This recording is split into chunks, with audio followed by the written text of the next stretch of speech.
Taeho Kim floated through the reconnaissance shuttle, eyes fixed on the scanner readings. Another routine survey mission of Proxima b that would likely yield nothing interesting. The planet's barren surface stretched below him, all rust-colored, plains and jagged mountain ranges. Nothing ever happened on these solo missions, just hours of methodical data collection for Earth Coalition records. The sudden beeping of his emergency frequency scanner jolted him from his boredom. A distress signal?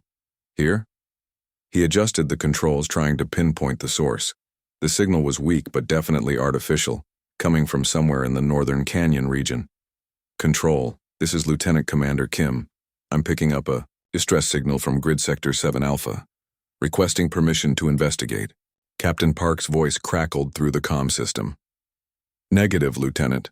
Complete your scheduled survey pattern and return to the Endeavor.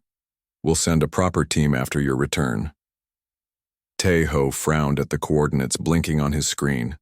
The signal was fading. Whoever was down there might not have time to wait for a proper team. Control, the signal is deteriorating. Survivors may not have much time. Your orders stand, Lieutenant. Complete your pattern. Taeho's hand hovered over the controls. 17 years of perfect service record. Never disobeyed an order, but something about this felt important. I'm experiencing some navigation issues, Control. Signal cutting out. We'll report when systems stabilize. He switched off the main communication channel before Captain Park could respond and redirected the shuttle toward the canyon. Breaking protocol could end his career, but he couldn't ignore a distress call no matter the source. The shuttle descended through the thin atmosphere, buffeted by strong winds as Taeho guided it between towering rock formations.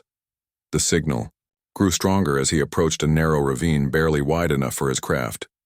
At the bottom lay the source, a crashed ship unlike anything in Earth Coalition records. The vessel's hull gleamed with an iridescent quality despite obvious damage. Parts of it seemed to be made of crystalline material that somehow remained intact despite the impact. No Earth ship incorporated such technology. Taeho landed nearby and donned his environmental suit. Atmosphere readings showed breathable air, but protocol demanded caution when approaching unknown craft. He approached slowly, weapon holstered but ready. A jagged opening in the hull allowed entry. Inside, the alien technology was even more apparent. Control surfaces seemed to be living crystal, now dimming as power systems failed. And there, strapped to what appeared to be a pilot's chair, was a humanoid figure. Taeho approached cautiously. The being appeared female, with features surprisingly similar to human except for skin that seemed to glow from within, shimmering with opalescent patterns. Silver-white hair framed a face both alien and beautiful. Her eyes were closed, but shallow breathing indicated she lived. Around them, the ship's systems sparked and whined. Something was wrong. Critically wrong. His suit sensors detected rising energy patterns consistent with an imminent power core breach. There was no time for proper first contact protocols. Taeho released the restraints and lifted the alien woman. She was lighter than expected despite being nearly his height. Her skin felt warm through his gloves, almost electrical. I'm getting you out of here, he said, knowing she couldn't understand, but hoping his tone conveyed his intentions. A loud crack reverberated through the ship as crystalline components began shattering. Taeho ran, cradling the unconscious alien as he navigated back through the wreckage. He reached his shuttle just as the first explosion rocked the canyon. With the alien secured in his passenger compartment, Taeho launched the shuttle, narrowly, escaping as the alien craft detonated in a brilliant flash of blue-white energy that momentarily blinded his sensors. When vision returned, there was no evidence the ship had ever existed, just a scorched crater in the canyon floor. Taeho looked at his passenger. In the better light of his shuttle, he could see injuries along her side that leaked a silvery fluid. Using the emergency medical kit, he applied universal coagulant patches and stabilized her as best he could with his limited knowledge. As the shuttle broke atmosphere, Taeho reactivated communications. Control, this is Lieutenant Commander. Kim returning with a survivor. Repeat that, Lieutenant? Captain Park's voice was sharp with disbelief. I've rescued a survivor. Female. Non-human. Injured, but stable. Prepare medical bay and quarantine protocols. The commotion that followed was exactly what Taiho expected. As he docked with the Endeavour, medical teams in full isolation gear waited. Security personnel too, weapons not quite pointed at him but definitely ready. Captain Park met him at the airlock, face rigid with anger. 17 protocol violations. Lieutenant, possibly ending your career. Taiho nodded. Yes, sir, I understand. As they transferred the alien to a medical stretcher, her eyes fluttered open briefly. Silver eyes, pupilless, fixed directly on Taiho with surprising clarity before closing again. Something in that gaze made all the trouble worth it. 3 days passed before the alien woman regained consciousness in the Endeavour's medical bay. Dr. Yunji had kept her in a specialized containment field, monitoring her unusual physiology with growing fascination. The silvery blood contained elements unknown to Earth science, and her cellular structure seemed to conduct energy in ways human cells couldn't. Taiho had been confined to quarters when not being questioned about his decision to violate direct orders. Captain Park had filed a formal report, but held off on further action until they learned more about their unexpected guest. When the call came that she was awake, Taiho was escorted to medical by 2 security officers. The alien sat upright on the examination table, her silver eyes taking in everything with obvious intelligence. Dr. Yunji stood nearby, checking readings on her tablet. Her vital signs are stabilizing, the doctor reported, and the translation matrix has been analyzing her vocal patterns. It should allow basic communication. The alien woman looked directly at Taiho, recognition clear in her expression. She spoke, her voice musical with tones that seemed to harmonize with themselves. The translation device processed for a moment, then produced in slightly mechanical tones. You are the one who rescued me from my vessel. Taiho nodded. Yes. I'm Lieutenant Commander Taiho Kim of the Earth Coalition vessel Endeavour. I am Nara, she replied, the translation smoothing out as the system adjusted. Third daughter of High Counselor Dae Hyun of the Astari Diplomatic Fleet. Captain Park stepped forward. We've observed Astari vessels from a distance but have never made direct contact. What brought you to this system alone? Nara's luminescent skin dimmed slightly. I was on a diplomatic mission. My craft was damaged by, she hesitated, an unexpected meteor strike. Taiho noticed the pause but said nothing. You have my eternal gratitude, Nara continued, focusing again on Taiho. Among my people, a life saved creates a sacred bond. Before anyone could react, she rose from the examination table with surprising grace and approached Taiho. The security officers tensed, but Dr. Yunji waved them back. Nara stood before Taiho, her height nearly matching his. She raised her hands slowly, placing them gently on his shoulders. Then she leaned forward and pressed her forehead against his. The contact lasted only seconds, but Taiho felt a strange warmth spread from the touch, like a mild electrical current flowing between them. Dr. Yunji gasped audibly. Captain Park looked confused. Communications Officer Sung-min, who had been quietly observing from the doorway, let out a barely suppressed snort of laughter. Nara stepped back, her skin pulsing with light patterns that suggested emotion. What just happened? Taiho asked. Looking between the doctor and communications officer, Dr. Yunji checked her tablet. According to our cultural database on the Astari, that gesture is the first step in their sacred binding ceremony between life mates. Life mates? Taiho repeated slowly. Sung-min couldn't contain himself any longer. She just initiated what's essentially a marriage ritual, Lieutenant. Taiho stared at Nara. Is that true? Nara tilted her head slightly. The life debt bond is sacred among my people. When one saves another's life, they become responsible for that life until the debt is repaid. The forehead touch acknowledges this bond. That's not exactly marriage, Taiho said, relief evident in his voice. Not exactly, Dr. Yunji agreed, studying her data. But it is the first stage in a process that traditionally culminates in a permanent union. In Astari culture, lifesavers often become life mates. Captain Park cleared his throat. Lieutenant Kim's actions were against orders. He will face appropriate consequences.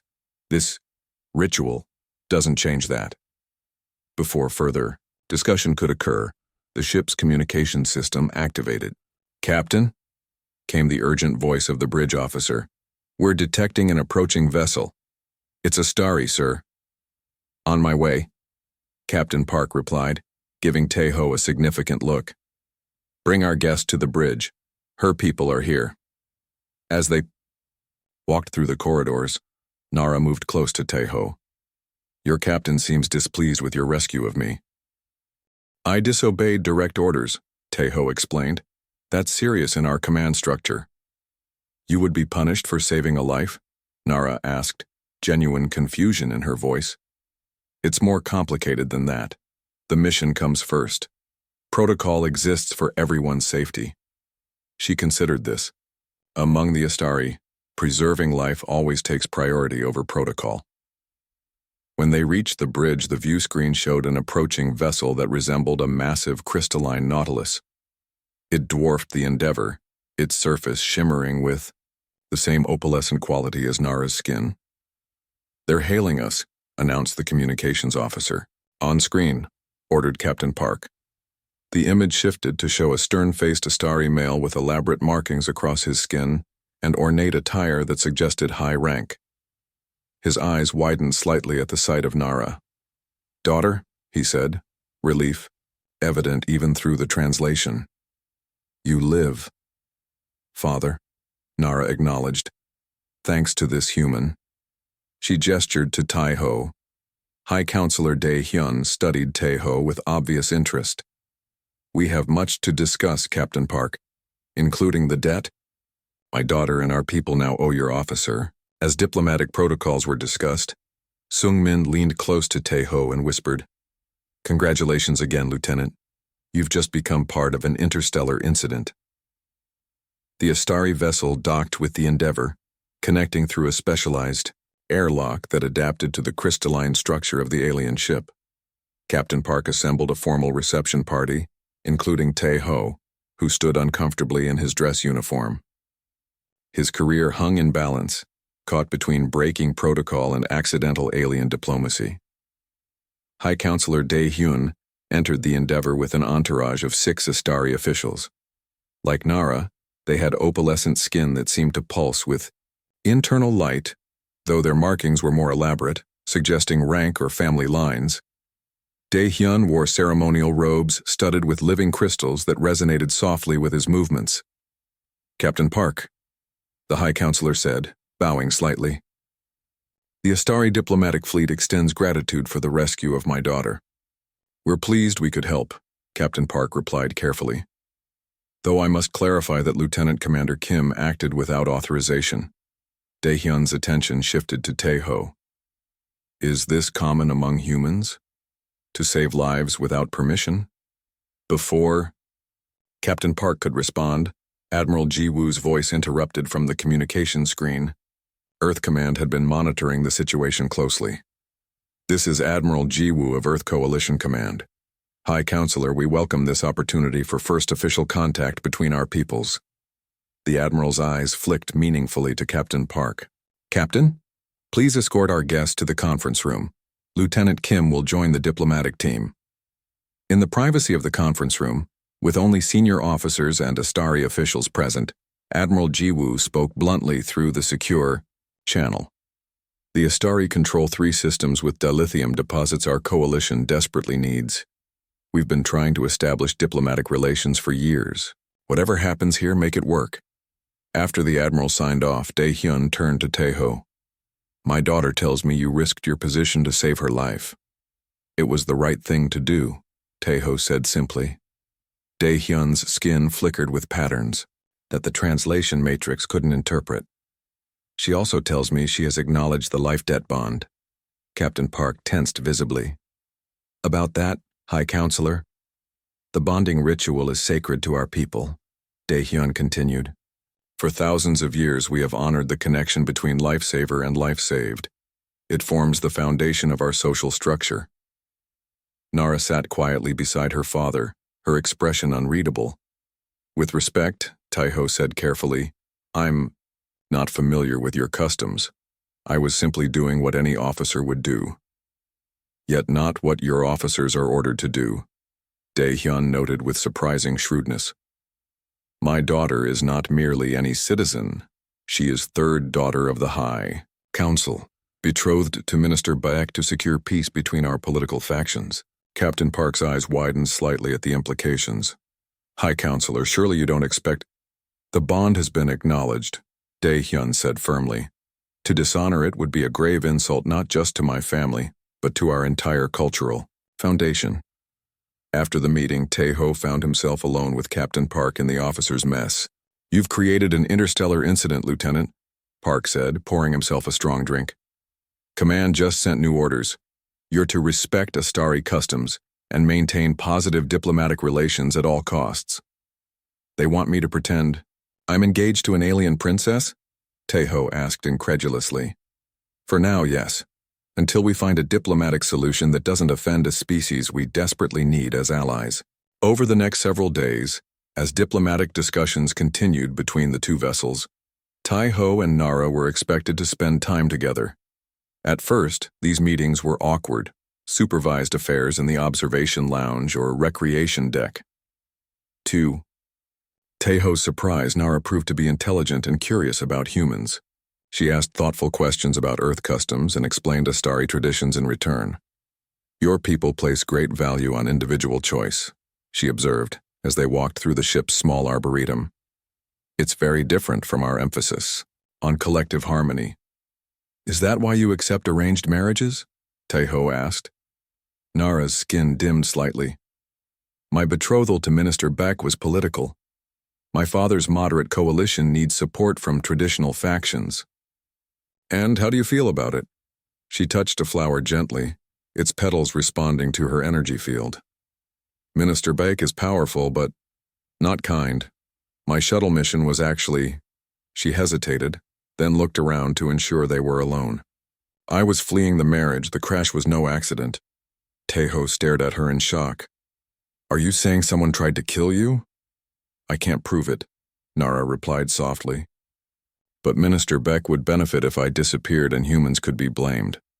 Later that night, Taeho received an encrypted message from Earth Command. Continue relationship with Astari diplomat. Learn everything you can. Alliance priority. 1. He deleted the message, thinking about Nara's revelation. What had begun as a simple rescue was becoming much more complicated and dangerous. The Astari diplomatic vessel maintained its position alongside the Endeavor for 7 days. During this time, Taeho spent increasingly long periods with Nara, officially as part of the cultural exchange program. What had begun as an awkward diplomatic necessity slowly transformed into genuine interest as they discovered shared passions for xenobotany and stellar cartography.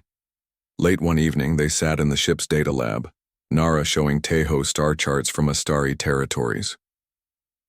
Your navigation systems are incredibly precise, Taeho remarked, studying the crystalline data tablet she had brought from her ship. Nara's skin pulsed with rapid light patterns. Can you trace who did it? Working through the night, they pieced together fragments of data from the crystal. Hidden within innocent-looking navigation updates was sophisticated sabotage code with a signature encryption pattern. This is Minister Baek's personal encryption key, Nara whispered, her voice trembling. Only he would use this pattern. Further investigation revealed fragments of communications, showing that Baek had planned more than just eliminating Nara. He intended to blame her death on humans, creating a diplomatic incident that would derail the pending alliance between their species. He wants an alliance with the Vorn Empire instead, Nara explained. The Vorn offered him personal power in exchange for Astari technology. We need to tell your father, Taeho said. Nara shook her head. All communications on the diplomatic vessel are monitored by Minister Baek's supporters. My father is essentially under surveillance. Their solution came the next morning when Taeho received a message.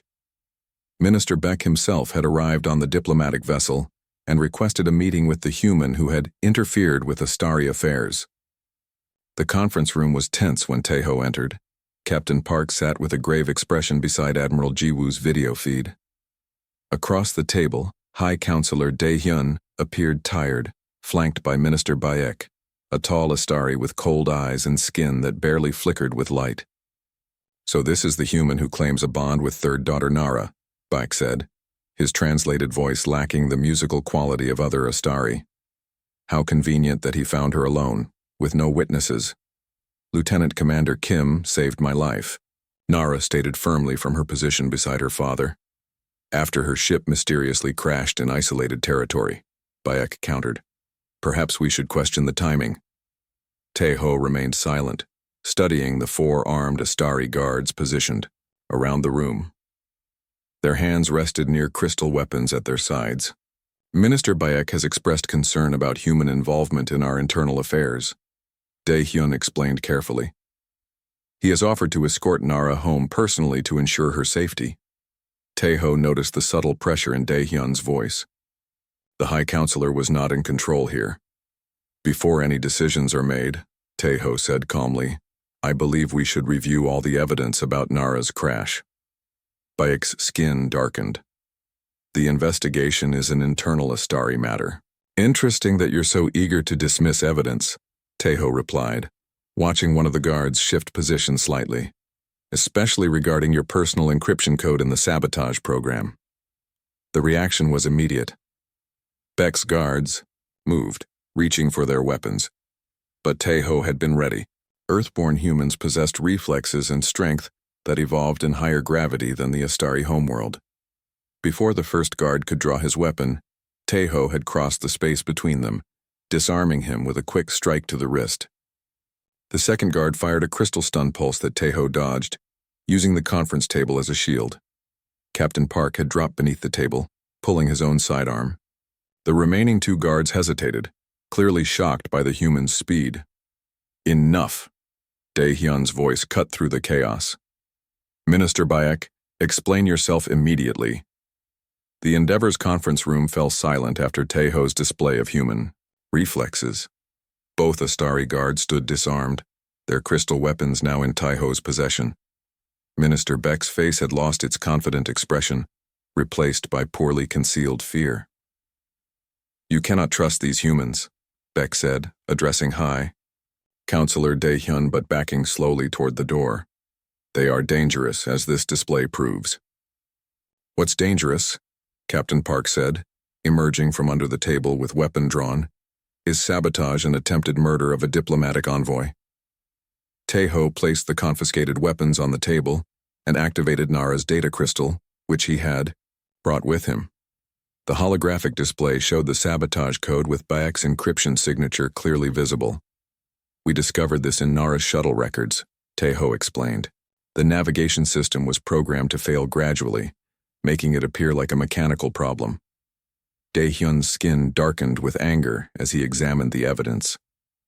"Minister Bayek, these are serious accusations." "Fabrications," Beck hissed. "The human clearly manipulated this data to turn you against me." Admiral Jiwoo, who had been silently observing via the communication screen, spoke up. "High Counselor, Earth Coalition is prepared to provide full technical analysis of this data by independent experts." While they argued, Tae-ho noticed one of Bayek's guards touching a communication device on his wrist. Within moments, alarms sounded throughout both ships. "Minister Beck's supporters have taken control of the docking mechanisms," reported an Endeavor crew member over the intercom. "They're forcing an emergency separation." Captain Park moved quickly to secure the conference room, but Bayek had already slipped out during the confusion. The ship lurched as the Astari vessel began pulling away. "We need to reach the full Astari Council," Nara said urgently. "Only they can stop Beck before he convinces them to ally with the Vorn." Over the next hours, as the Astari diplomatic vessel retreated with Dae-hyun effectively a prisoner aboard, Tae-ho and Nara worked with Earth Command to establish direct communication with the Astari homeworld. Using modified crystal technology from Nara's pendant, they created a quantum communication link that bypassed standard channels Bayek would be monitoring. 3 days later, they stood before a holographic assembly of the full Astari Council, 12 elders whose skin patterns showed complexity beyond any Astari Taiho had yet seen. "Honorable Council," Nara began, "I present evidence of treason against our people." The evidence was damning. Not only did they have the sabotage code, but Earth intelligence had uncovered communications between Beck and Vorn representatives, promising exclusive technology exchange for military support of his faction. When the transmission ended, the Council promised immediate action. Within hours, reports arrived that Beck had been apprehended while attempting to escape to Vorn territory. A formal ceremony was arranged aboard the Endeavour to celebrate the new alliance between humans and Astari. Admiral Ji-woo arrived in person, along with newly freed High Counselor Dae-hyun and several council representatives. During the ceremony, Dae-hyun approached Tae-ho privately. "My daughter has explained the awkwardness of your situation," he said. "The life debt ritual was imposed without your cultural understanding. The council acknowledges this and releases you from any obligation." Tae-ho glanced across the room, where Nara stood talking with Dr. Yoonji. Over their time together, what had begun as diplomatic necessity had grown into something neither had expected. "With respect, High Counselor," Tae-ho said, "I'd like to continue my relationship with Nara, not from obligation, but by choice." Dae-hyun's skin brightened with surprise. "You would willingly accept the bond?" "I would. But in a way that respects both our cultures. We've proposed a joint ambassadorship program to build greater understanding between our peoples." The formal announcement came during the alliance signing. Captain Park, who had initially recommended Tae-ho for disciplinary action, now stood witness as Tae-ho and Nara were officially appointed as the first joint ambassadors between their species. Later, as they watched the stars from the observation deck, Nara turned to Tae-ho with a mischievous light pattern rippling across her skin. "Should confess something," she said softly. "While the life debt is indeed sacred to us, the marriage aspect is not quite as automatic as I might have implied." Tae-ho's eyebrows rose. "You mean I wasn't obligated to marry you after all?" "Not exactly," she admitted. "But I hoped you might choose this path once you knew me better." Tae-ho laughed and took her hand, feeling the gentle energy that passed between them. Sometimes the best diplomatic solutions aren't found in protocol manuals. As the Endeavour set course for Earth, carrying the first Astari diplomatic delegation in history, Tae-ho reflected that his career had taken a path no training program could have prepared him for. By breaking protocol to save one life, he had changed the future of two civilizations and his own life forever.